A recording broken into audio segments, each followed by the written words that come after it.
Hello and welcome to the Dissect and Connect podcast. I'm your host, Mike Wade.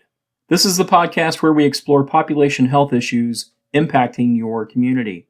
Dissect and Connect is a service of New River Valley Community Services and the Montgomery County Prevention Partners.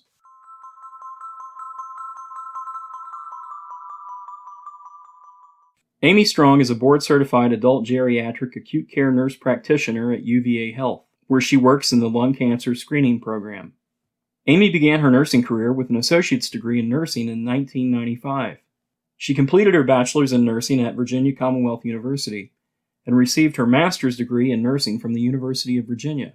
Aimee received her doctorate in nursing from Old Dominion University in 2019. Before becoming a nurse practitioner, Aimee spent 18 years at the University of Virginia as a RN with a diverse background including psychiatric nursing, gastroenterology nursing, and finally, surgical oncology, specializing in the surgical management of hepatobiliary malignancies. In 2015, Aimee joined Centra Medical Group in Lynchburg and developed the first lung cancer screening program in Central and Southside Virginia. Aimee returned to UVA Health in 2019 to manage their lung cancer screening program, where she sees patients to discuss all aspects of lung cancer screening and smoking cessation. So, Aimee, welcome to the Dissect and Connect podcast. Thank you for having me, Mike. I'm excited to talk about this topic today. We are delighted to have you with us. So let's jump right in. Let's talk about the prevalence of lung cancer in our country. Yeah, so lung cancer actually is the second most common cancer in the United States and pretty much worldwide. But even though it's the second most common, it's the leading cause of cancer-related deaths in the United States. And actually, lung cancer kills more people every year than breast, colon, and prostate cancer combined. Oh, wow. That's saying something. And then kind of on a good note, the number of new lung cancers per year seem to be decreasing over the last several years, and we think that's because people aren't smoking as much as they used to, or they're quitting.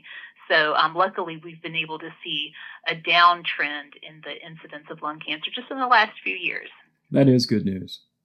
So are there different types of lung cancer? There are two main types of lung cancer: non-small cell lung cancer and small cell lung cancer. And non-small cell lung cancer is more prevalent. It makes up about 80 to 85% of all lung cancers. And this kind actually has several subcategories that fall under it, which people may have heard of. So most people hear of adenocarcinoma of the lung or squamous cell carcinoma of the lung. Those are the two most common types of non-small cell lung cancer. And then the other type that we see second most often is small cell lung cancer, and it makes up about 10 to 15% of all lung cancers. And the scary thing about small cell is by the time that people present with it, about 70% of these people are going to have metastasis or spread of the cancer somewhere else at the time that it's diagnosed. But both types of lung cancers do have treatments available, but the key for any sort of lung cancer treatment is finding it early when it's much more treatable and can be more responsive to some of the new therapies that we have for lung cancer. So it sounds like the small cell is more lethal, if that's what I understand. That's exactly right. It spreads really fast. It's often spread by the time that it's discovered. Both types of lung cancer are really sneaky cancers, meaning that the symptoms are super vague and people can have these vague symptoms for a long time before they do something about it. And the symptoms that I'm thinking about are a cough that doesn't go away, pain when they cough, pain when they breathe. Another subtle symptom is changes to people's voice, where they just might start feeling a little hoarse or their voice can be a little weak, and that's something that people can tend to ignore for a while. Also shortness of breath, and then recurrent infections can also be a sign that it's a lung cancer. People also can have a lot of fatigue and weight loss. And again, these are all really subtle things that people can ignore for a long time. And now that we're living in a COVID world, there's certainly lots of people out there who have been sick and have a cough. we would expect that a COVID or viral-related cough would go away in a couple of months, but if it doesn't, then that's something that we certainly would want people to let their doctor know about. Yeah.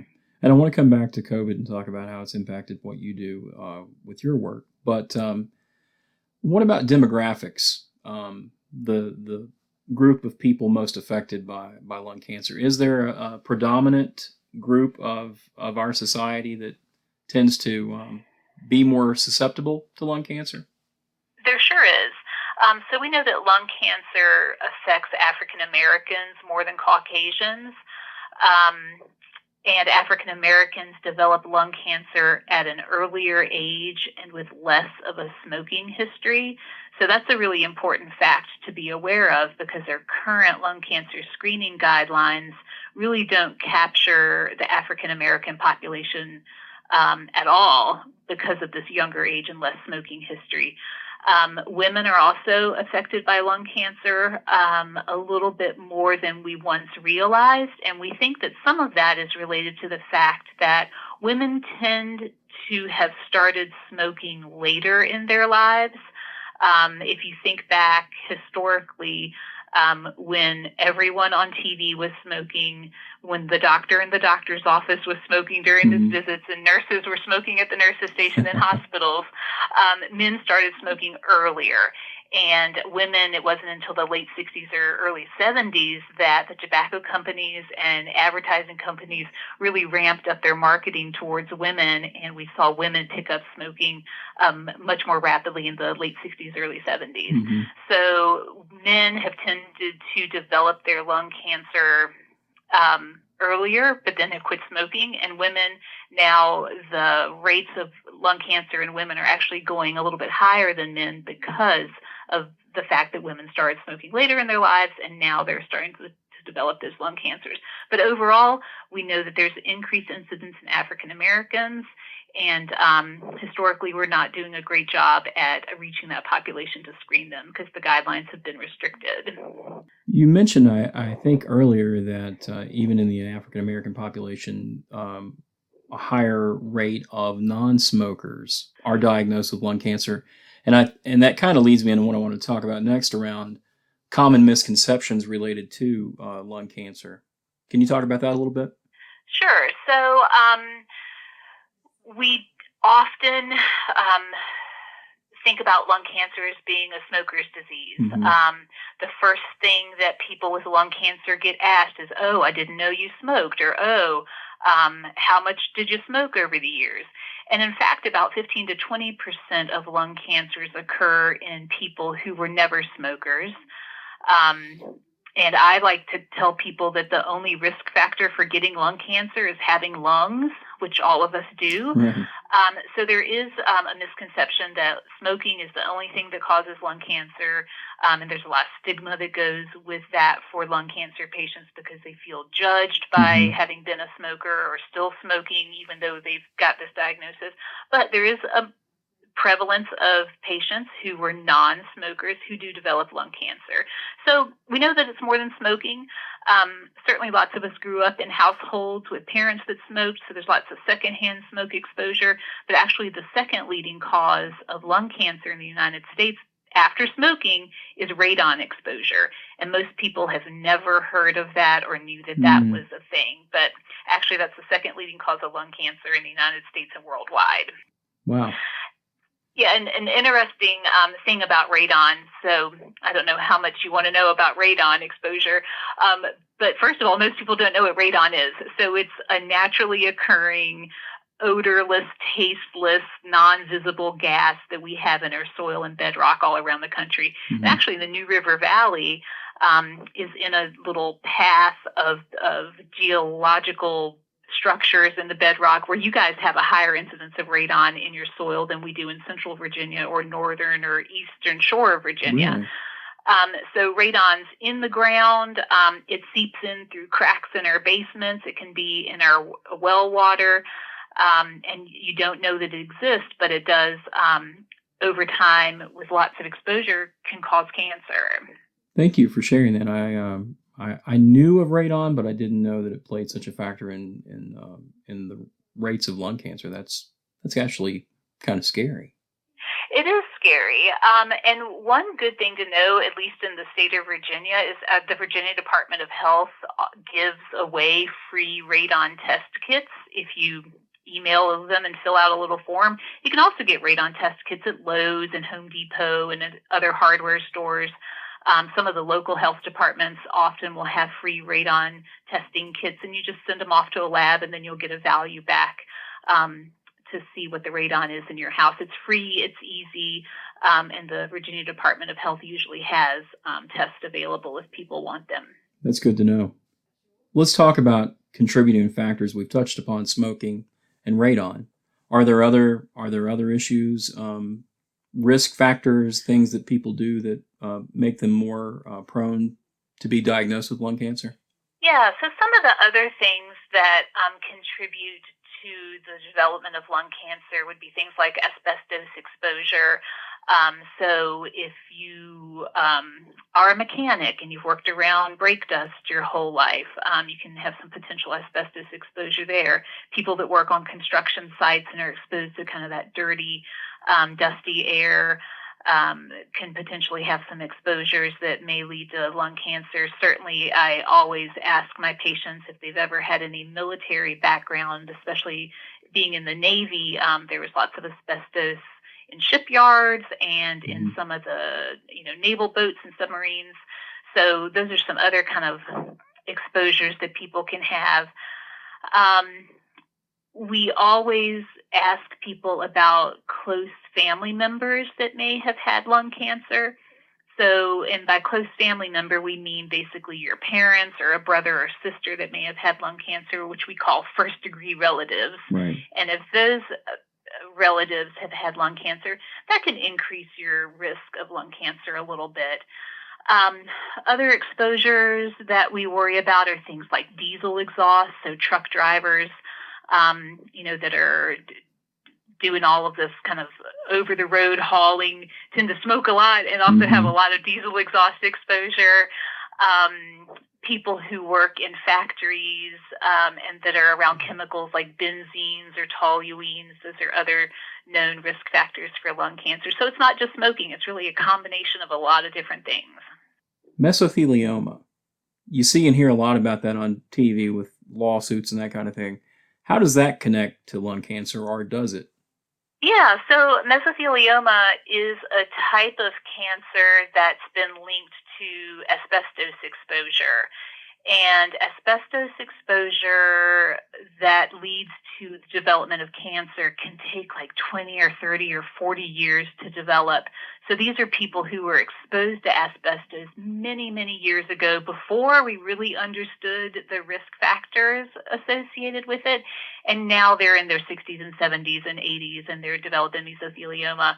And mesothelioma, believe it or not, is a type of lung cancer, but mesothelioma can also develop in other organs in the body. And it's in the lungs, it's a cancer of the lining of the lung, and it has some pretty distinct features on CT scan. It's pretty hard to treat. There are some surgical treatments for it. There are some chemotherapy treatments for it, but it's pretty hard to treat. And now that we know that it's a direct related cancer from asbestos, that's why you see those ads on TV from different attorney groups, Right. because there's a lot of lawsuits around asbestos exposure for sure. My grandfather was a Boilermaker, spent a lot of time around the shipyards and other construction sites, and that's actually what claimed his life several years ago. So. Yeah. So I mentioned in your intro that you do screenings for lung cancer. Tell me a little bit more about what that looks like. Yeah, so what a lot of people don't know is that lung cancer screening has been around for several years already and has been covered by insurance since around 2015. So Medicare actually covers lung cancer screening as a preventative health benefit for patients that meet certain criteria. Commercial insurances do the same. Their criteria is a little bit different. But in general, the lung cancer screening criteria are for people ages 55 to 77 who currently smoke or have quit in the last 15 years, and have smoked equivalent to 30 pack years. And no one knows what 30 pack years is unless you're in healthcare. But basically, a pack year is determined by the number of years that you smoked multiplied by how many packs a day you smoked. So if you smoked a pack a day for 30 years, that's a 30 pack year history. Or 2 packs a day for 40 years, that's an 80 pack year history. So most people that I meet in the lung cancer screening program started smoking in their teens. We know that people are more likely to stick with smoking if they start before the age of 18. And my patients are all 55 and above, so they've mostly been smoking their whole lives. Right. So I see these patients in clinic and really sit down and spend a good amount of time with them talking about what lung cancer screening is. We use CT scan of the chest to look at the lungs, looking for any early signs of lung cancer that might show up as scarring or pulmonary nodules, or people call them spots in their lungs. And we talk about all the risks and benefits that come along with screening and what we may do based on what we find.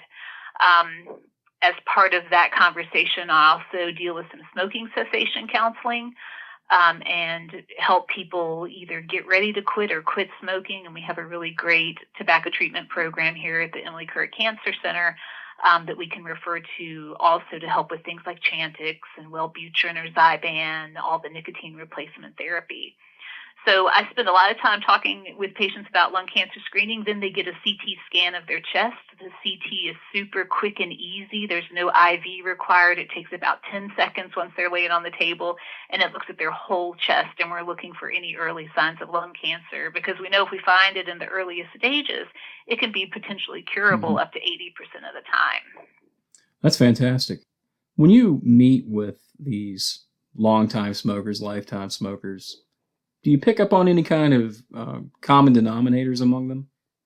Well, one pretty common denominator is most of them are still active smokers. If I see 10 patients a day, then maybe one of them has quit smoking. So most of my patients are still current smokers. And almost all of them tell me that they want to quit and they know they should quit and that we tell them to quit, but it's really hard to do. So my philosophy with my current smokers is kind of meet them where they're at. If they aren't ready to talk about smoking, I'm going to touch on it with them. But if it's not the time for them to be mentally ready to quit, then it's really not the time for me to spend 20 minutes talking about it if they're not ready. So I think the common theme is most of them still smoke, most of them want to quit and have tried, and the tobacco companies have made it really hard to quit smoking. And wagging your finger at them is not going to make them stop. It doesn't. And, I think that's some of the hesitation that patients might have in even coming to get lung cancer screening is because I think they are afraid that they're going to be judged because they've been a smoker their whole life. And they don't want one more healthcare provider to tell them to quit smoking. So I think that makes people hesitant to come in. There is a lot of stigma around smoking and lung cancer screening. So I have made, my practice to be not that person who's going to wag my finger at them or be critical of the fact that they've not been able to kick a highly addictive habit. I think another interesting fact is that healthcare providers are different demographically nowadays. I mean, we have a much younger generation of healthcare providers who probably didn't grow up with their parents smoking and their grandparents smoking. So I think there's a little bit of a generational change too. I tell my patients that I do this for a living and all 3 of my brothers still smoke. So I know how hard it is for people to want to quit smoking and try and not be able to quit. Well, I mentioned to you when we first got on the call together today that our agency is working with the UVA Cancer Center and the local health district here in the New River Valley to do a virtual education series next week through our Facebook page to hopefully give some people some information and some tools and resources and maybe words of encouragement to let them know that they're not alone in this challenge and that there are ways to get help. So we'll plug that a little bit more at the end of this episode. So obviously these days a lot of smokers or people who are trying to quit smoking have turned to e-cigarettes, vaping, those kind of products. What's your take on those? So I think vaping is certainly much more prevalent, and I think it's a little too soon to know what the long-term dangers are and the long-term kind of consequences are of vaping. My concern is that we're going to find with more time that vaping is probably just as bad for you in other ways than smoking. There have been some studies showing that people who have used vaping to quit smoking and have done that successfully, that data is not very strong. So I always caution patients to not substitute vaping for cigarettes because I think you're trading one evil for another. Right. Patients will argue with me, though, that vaping doesn't have as many bad chemicals in it as cigarettes do, and that's potentially true, but it's not FDA regulated, so we really don't know what's in the vaping liquid that people are using. So I counsel my patients to not use vaping as a way to quit smoking, to let us help them with proven things like Chantix and Zyban and nicotine patches and all the nicotine replacement therapies rather than going down a different road with vaping. I think we're going to see different types of lung disease in the next 10 or 15 years from vaping. It may or may not be a cancer, but I think people are going to end up with some chronic lung disease that may certainly negatively impact their life once we get more years of vaping data. Yeah, I think the mindset that it's safe is a false sense of security.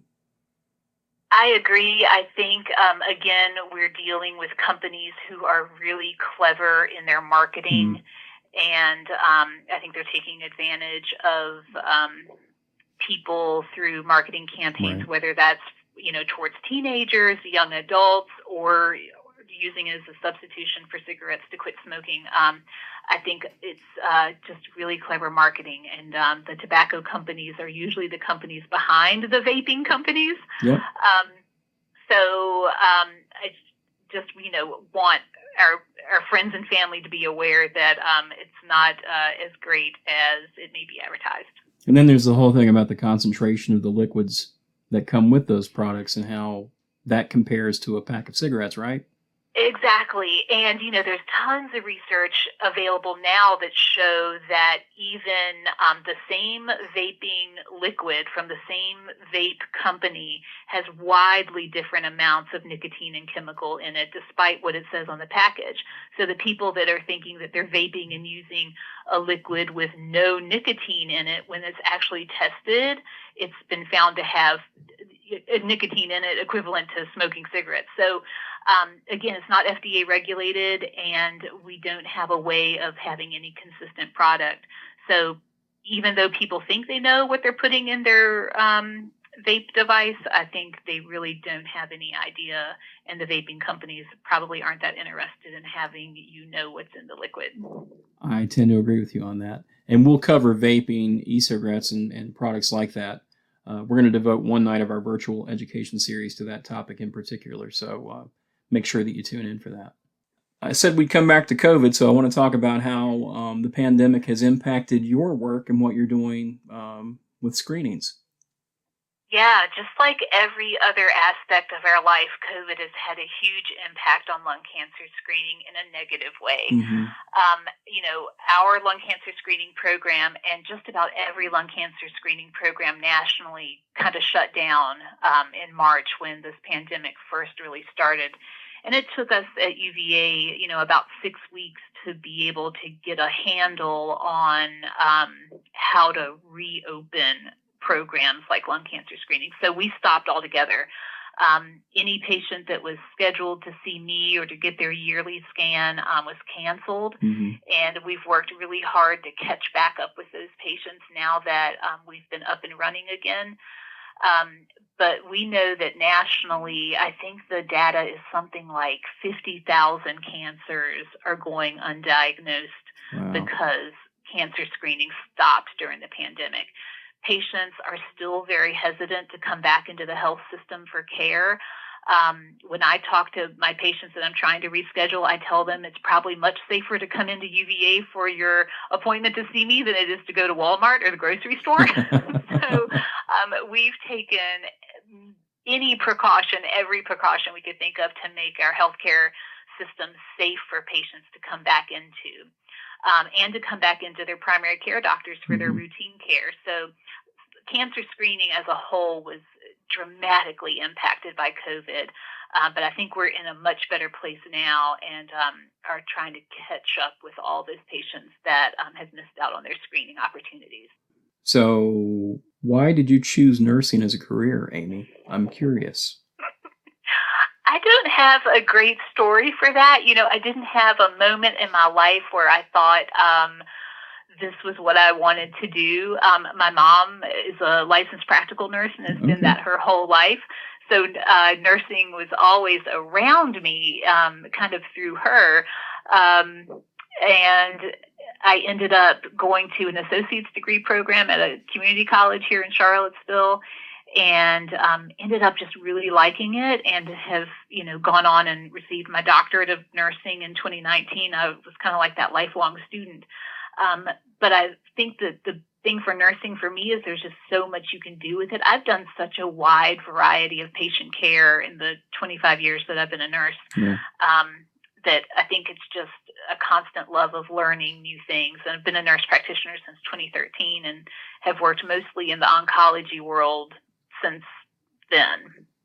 As I mentioned in the intro, you got a lot of letters after your name. Yeah, we love letters. What is it about cancer in particular, or lung cancer, that you find interesting as far as a focus for your work? I think that caring for cancer patients is just one of the most rewarding things I've done as a nurse. When you meet people who have a new diagnosis of cancer, you're meeting them at really their most vulnerable stage. They've just received what really is kind of the worst news that we can tell people, is that they have cancer. And then being able to figure out what their treatment's going to be, what is going to be the best treatment for them, what's going to give them the best outcomes, whether that's going to be surgery to go in and physically remove cancer, or if it's going to be chemotherapy or radiation, or even the newer kind of targeted therapies and immunotherapies for lung cancer.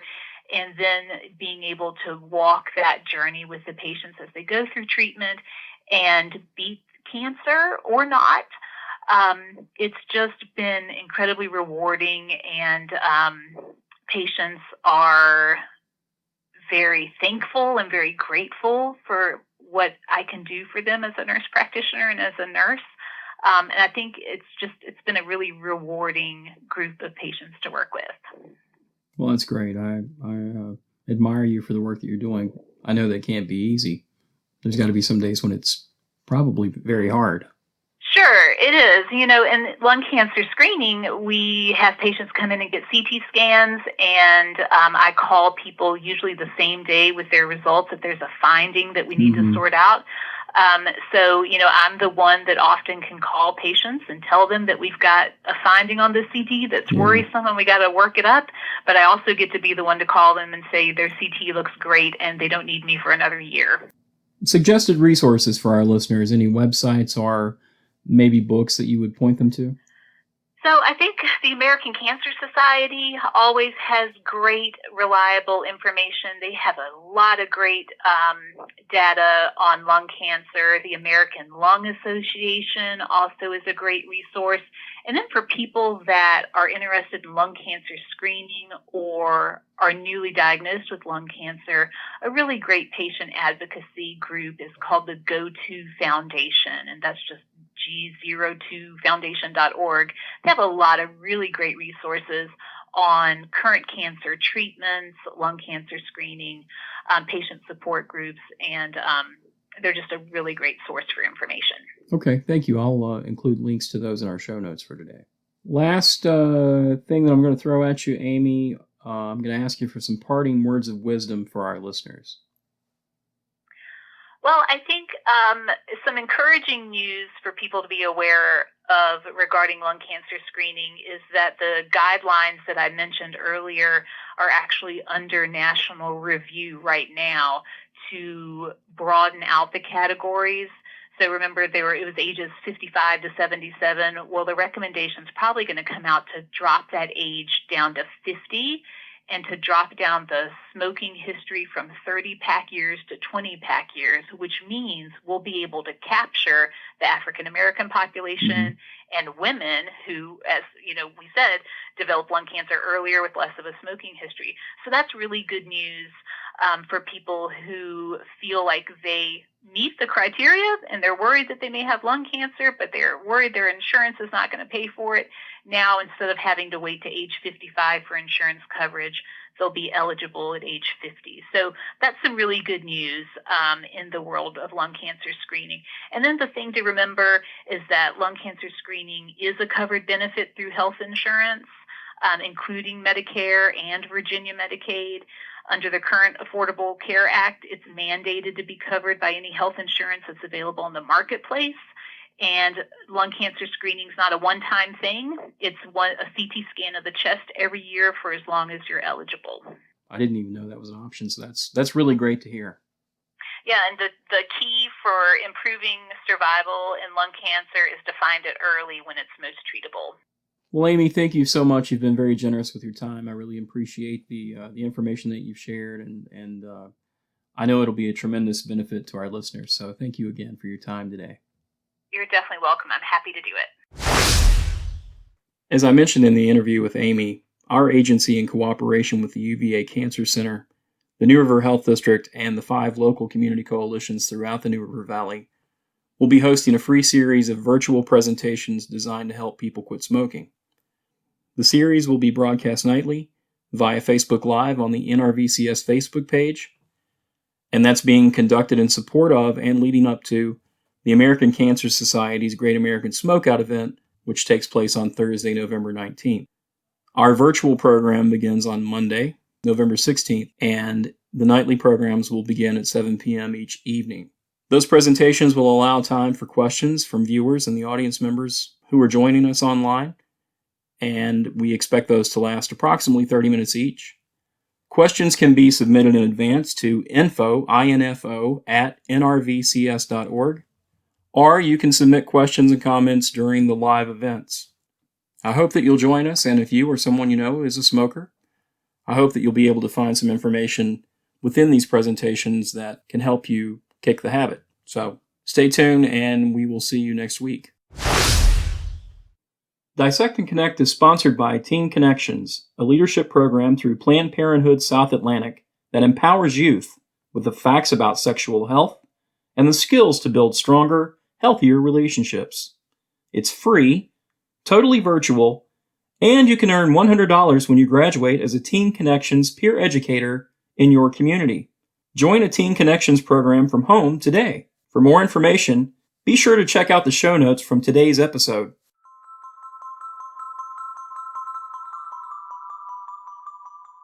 We hope you've enjoyed this episode of the Dissect and Connect podcast. To learn more about Montgomery County Prevention Partners or New River Valley Community Services, be sure to check us out on Facebook or visit nrvcs.org/podcast.